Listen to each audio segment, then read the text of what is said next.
I'm Elizabeth Marino, and I'm the founder and co-director of the Laboratory for the American Conversation at OSU-Cascades.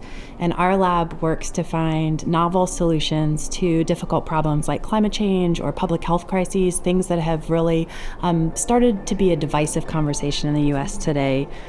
One of the ways we do that is we pay close attention to the language that people use as they're trying to find solutions to these problems. So how we think about expressing our deepest values as we move forward to try to solve something that's difficult. And the Civic Assembly for us has really been a chance to experiment and really watch how people do that in real time. More than 12,000 random households in Deschutes County have been invited to partake in a civic assembly. This is a move by the county to get the community involved in addressing Central Oregon's high rate of homelessness among youth and families, which is among the highest in the country.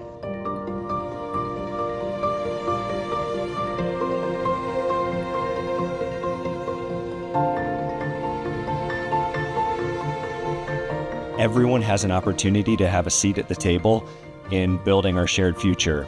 And if you feel like your voice is small, this is your time to shine.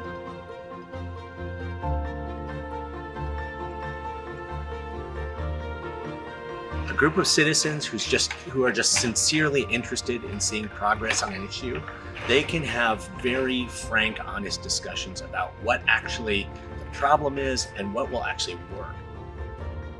All in all, I think this was a very good example of how even people with diverse political opinions can come together and solve issues within their community, and we can all just be human beings with each other. Yeah.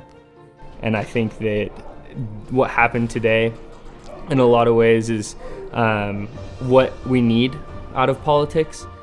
It's not really about finding common ground as much as it is about understanding, that the person you're talking to is human, and that so are you, and that you can be who you are and have the values that you have and still work through difficult issues.